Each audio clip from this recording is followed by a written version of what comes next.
Hello, what is up? Welcome to my channel. Thank you so much for stopping by. If you are new here, my name is Teresa, and on this channel, we share one little spark of life in each and every video. Monday and Friday, we talk everything lifestyle, beauty, subscription box, health, wellness, things like that. And every Wednesday, we have Walt Disney Wednesday, where we do talk everything Disney. If you are in need of a little Disney magic in your life, I have the link in the description box to my Walt Disney Wednesday playlist. You should definitely check that out after you watch today's video.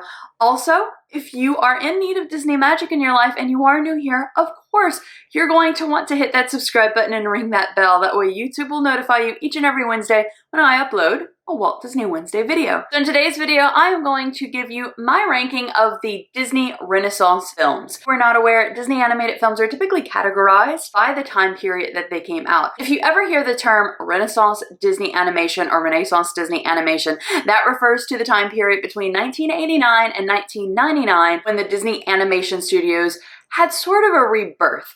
Before that, there of course were the classic films, and then I think it is called Disney's dark period or dark ages, where they still made films. They made a lot of live action movies, still made animated movies, but they weren't doing that well at the box office. 1989's Little Mermaid was a box office smash. Not only did the company recoup their money from that animated movie, but they also sort of regained a foothold in the animation space. So that is kind of getting the historical side behind this. We have 10 animated films that were animated and released during the Renaissance period. These are my childhood movies. They are my childhood memories, and I'm sure many of you can relate to that. It was actually really hard to put all of these 10 from my least favorite to my favorite, but that is what I'm going to do with you today. I'm going to rank these 10 videos and give you a reason as to why I am putting these in those slots. So just to let you know what those 10 movies are, we have The Little Mermaid, The Rescuers Down Under, Beauty and the Beast, Aladdin, The Lion King, Pocahontas, The Hunchback of Notre Dame, Hercules, Mulan, and Tarzan. All of those movies, I just love them all so much. Give this video a big thumbs up if you love all or any of those movies as well. Let's jump into the rankings. So number 10, we're going to go from least favorite to favorite. So number 10, I would have to say, is The Rescuers Down Under. I do like that movie. I think it's cute. However, that's one of those movies that I'll watch it every so often, but it really doesn't hold that much sentimental value to me. So that is why it is placed at number 10. Number 9 is kind of a similar thing. It's The Hunchback of Notre Dame. I love actually the music to The Hunchback of Notre Dame. I think it is just, it's such a glorious soundtrack. And the animation is beautiful in this film. But I really did not like this movie that much as a child. I remember going to see it in the theaters and just thinking ooh, okay, it just had that sort of sense. And I've watched it a few times as an adult as well, and I kind of feel the same way. It seemed at the time, and it still does, even now that I'm an adult and I've rewatched it, it seems almost like it's too serious a story to be made into an animated movie. Number 8 is Tarzan. Once again, pretty much all of these, I live for the music. Phil Collins' soundtrack on Tarzan is beautiful. Just brings all of the emotions out. But is this a movie that I feel that I should rewatch over and over again?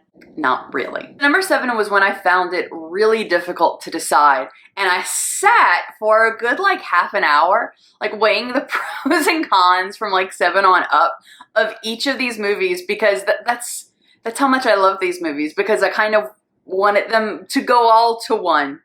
Yes, they all hit the remaining tie for number 1. I put Aladdin in number 7's place. And I love that movie. I truly do. I love the animation. I love the story. It is great. But I've put it to number 7, really for no other reason but that I watched the remainder of the movies more often. Number 6 is Hercules. I put Hercules higher on the list than Aladdin simply for the soundtrack. I listen to the Hercules soundtrack on a weekly basis. I just find it so motivational, and it has one of my favorite songs, Is Ballad of I Won't Say I'm in Love. Yeah, the music is beautiful, and it's really, really catchy. All right, so we are breaking into the top 5. Number 5 is Pocahontas. I know. Pocahontas is not historically accurate at all, but it is historically accurate? Pocahontas 2. But I watched that 2 years ago with my students, and that was the most boring movie I've ever seen in my life. Ever. So yeah, Pocahontas 1 though, the first one, I think is such a beautiful story. Not historically accurate, but such a beautiful story in general. The music, of course, is just gorgeous, but I feel that Pocahontas has a solid story and a solid lesson to teach people. And the number 4 slot is Beauty and the Beast. So Beauty and the Beast, there's specifically one reason that I'm ranking it at number 4. Like you'd think, if you watched previous videos of mine, you may or may not remember that Belle is my favorite Disney princess, and Gaston is my favorite Disney, or one of my favorite Disney villains. It has beautiful music. I love the storyline. I relate the most to Belle. However, and I think that this is going to be a separate video at some point, there are too many plot holes for me in Beauty and the Beast. So if you would have asked me as a kid, Beauty and the Beast probably would have been my favorite movie. But the older I got and the more I watched it, I started thinking, well, that doesn't make sense. And that's the reason when movies have plot holes, whether it's supposed to be a kid's movie or an adult's movie, it bothers me if something doesn't add up completely. So that is honestly the only reason that it's number 4 and not number 1. So in number 3's place is Mulan. Mulan is such an amazing movie. Oh my gosh, and I cannot wait. Not sure if I'm going to pay the premium price for Mulan on Disney Plus. Let me know in the comments down below, are you planning to do that so that you can watch the live action? I am looking forward to the live action though, but I love the animated movie. I watch that movie when I am feeling like I need like a little push of motivation. This movie is that for me. I also think that the animation is out of this world gorgeous. I love the kind of like watercolor tone aspect of a lot of this movie. It is just so beautiful. So number 2 is The Little Mermaid. The Little Mermaid was the first Renaissance film, so the first one in this category. Actually, the first Disney movie, or movie in general, I think I saw in theaters, although I don't remember. I was just 2 years old, but I love this film so much. So the opening scene still gets me, that it's the clouds and then the ship rolls in with Fathoms Below playing and you get the waves.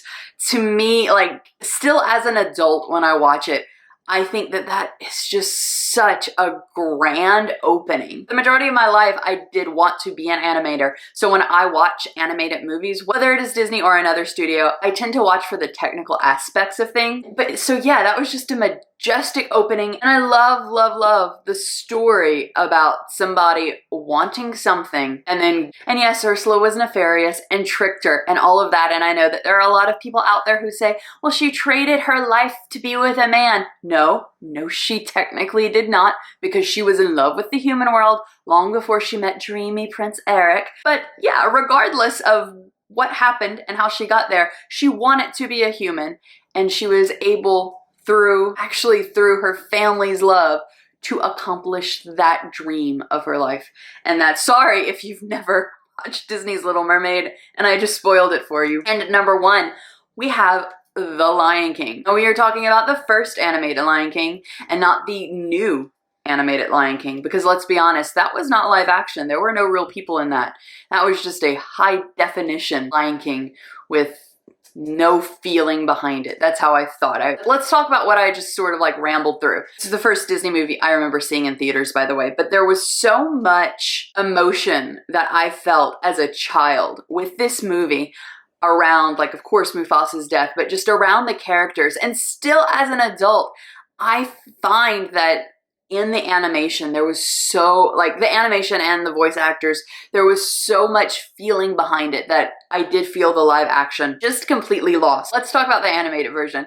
The animated version has such feeling, and the music, I love Elton John's music, and I love Elton John's music in The Lion King as well. The Circle of Life. Sometimes I'll listen to The Circle of Life and I get caught up in the words, and like it makes me start crying, because it's like, yes, like I get too deep into my feels, because it's like, yes, we are all in the circle of life. Want to talk about, like, I waxed poetic about amazing openings in The Little Mermaid. The Lion King has like the most amazing opening ever that I've ever seen, pretty much in any movie, not just in any Disney movie or any animated movie, just any movie in general. The way, but specifically animation wise, the way that the light creeps up on the savannah still as an adult blows my mind. I think that the reason The Lion King holds such a place in my heart and why it's my favorite Renaissance film is because seeing The Lion King is actually, as a child, seeing The Lion King as a child was the movie that definitely 100% made me want to be an artist. It actually made me want to become an animator. So I am not an animator because I did not like the computer path it was taking. I'm not like a computer technical person. So that in general did not appeal to me, but seeing The Lion King made me want to be an animator for Disney. It also just made me want to work for Disney. So I definitely think that that has something to do with why The Lion King is #1 on my Disney Renaissance movie list. In the description box down below, I'm going to be putting these movies in case you want to sit there and reflect on these Disney Renaissance movies and rank them for yourselves. You can either leave that in the comments down below, let me know why you put what where, or if you do film a video, let me know in the comments down below as well so I can go and check out your video. Thank you so much for spending a little bit of your time with me today and hanging out with me today. I hope that you have a wonderful rest of your day, and I'll see you in another video. Bye!